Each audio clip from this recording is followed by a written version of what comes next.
Hello, hi. ನಾನು ಗುಡುಚಿ ಆಯುರ್ವೇದಕ್ಕೆ ನನಗೆ diabetes ಇತ್ತು. ತುಂಬ ಹೈ ಡಯಾಬಿಟಿಸ್ ಇತ್ತು. ನಂದು HbA1c ಬಂದ್ಬಿಟ್ಟು 9.4 ಇತ್ತು ಆಗಸ್ಟಲ್ಲಿ. ಇವತ್ತು ನಂದು HbA1c ಬಂದ್ಬಿಟ್ಟು 6.7 ಇದೆ. ಇದಕ್ಕೆ ಕಾರಣ ಗುಡುಚಿ ಆಯುರ್ವೇದಿಕ್ ಸೆಂಟರ್. ಅವ್ರು ಹೇಳಿದ ಪ್ರಕಾರ ಡಯಟು, ಟ್ಯಾಬ್ಲೆಟ್ಸು, ಅದನ್ನು ಡಯಟ್ ಫಾಲೋ ಮಾಡಿದ್ದು ಎಲ್ಲ ನನಗಿವತ್ತು ವಿತೌಟ್ ಇಂಗ್ಲೀಷ್ ಮೆಡಿಸನ್ಸು ನಂದು ನಾರ್ಮಲ್ ಇದೆ. ಡಯಾಬಿಟಿಕ್ ಅಂದರೆ ಬ್ಲಡ್ ಶುಗರ್ ಲೆವೆಲ್ಲು ನಾರ್ಮಲ್ ಇದೆ. ಮೇಡಮ್, ನಾನು ಡ್ರೈವಿಂಗ್ ಫೀಲ್ಡಲ್ಲಿರೋದು. ನನಗೆ ಒಂದು ಸ್ವಲ್ಪ ಕಣ್ಣೆಲ್ಲ ನೈಟ್ ಡ್ರೈವ್ ಮಾಡ್ತಾ ಕಣ್ಣೆಲ್ಲ ಬ್ಲರ್ ಆಗಕ್ಕೆ ಸ್ಟಾರ್ಟ್ ಆಯಿತು. ಅದಾದಮೇಲೆ ಯೂಟ್ಯೂಬ್ ಒಂದು ವಿಡಿಯೋದಲ್ಲಿ ನಿಮ್ಮದು ಗುಡುಚಿ ಬಗ್ಗೆ ತಿಳ್ಕೊಂಡೆ. ನಾನು ನನ್ನ ಫ್ರೆಂಡ್ ಇಬ್ಬರು ಬಂದ್ವಿ. ಆಗಸ್ಟ್ 1 ಬಂದ್ವಿ. ಮೆಡಿಸನ್ಸ್ ಕನ್ಸಲ್ಟ್ ಮಾಡಿ ಮೆಡಿಸನ್ಸ್ ಎಲ್ಲ ತೊಗೊಂಡೋದ್ವಿ. ಆದ್ರೂ ಸ್ಟಾರ್ಟ್ ಮಾಡಬೇಕಾ ಬೇಡವಾ ಅಂತ ನಾವು ಡಿಸೈಡ್ ಮಾಡಿ ಸ್ಟಾರ್ಟ್ ಮಾಡೋಕ್ಕೆ 5 days ಟೈಮ್ ತೊಗೊಂಡ್ವಿ. ಆಗಸ್ಟ್ 15th ಸ್ಟಾರ್ಟ್ ಮಾಡಿದ್ದೀನಿ.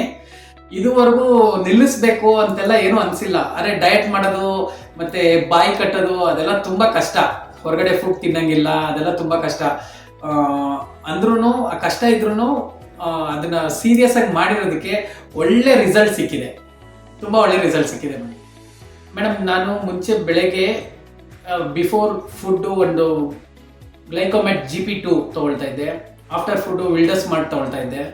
ಮತ್ತೆ ಅದೇ ಪ್ರಕಾರ ನೈಟು ಬಿಫೋರ್ ಫುಡ್ಡು ಗ್ಲೈಕೋಮೆಟ್ GP2 ತೊಗೊಳ್ತಾ ಇದ್ದೆ. ಆಫ್ಟರ್ ಫುಡ್ಡು ಗ್ಲೈಕೋಮೆಟ್ ವಿಲ್ಡಸ್ ಮಾರ್ಟ್ 50 ತೊಗೊಳ್ತಾ ಇದ್ದೆ. ಇವಾಗ ಅದೆಲ್ಲ ಕಂಪ್ಲೀಟಾಗಿ ಸ್ಟಾಪ್ ಆಗಿದೆ ಮೇಡಮ್. ನನ್ನ ಇಂಗ್ಲೀಷ್ ಮೆಡಿಸನ್ಸೇ ನಾನು ಟಚ್ ಮಾಡ್ತಾ ಇಲ್ಲ. ಇವತ್ತಿಂದ ಎಲ್ಲ ಸ್ಟಾಪ್ ಆಗಿದೆ. ಇಲ್ಲಿ ಡಾಕ್ಟರ್ಸು ನಮ್ಮನ್ನ ಫ್ರೆಂಡ್ಲಿಯಾಗಿ ಟ್ರೀಟ್ ಮಾಡ್ತಾರೆ.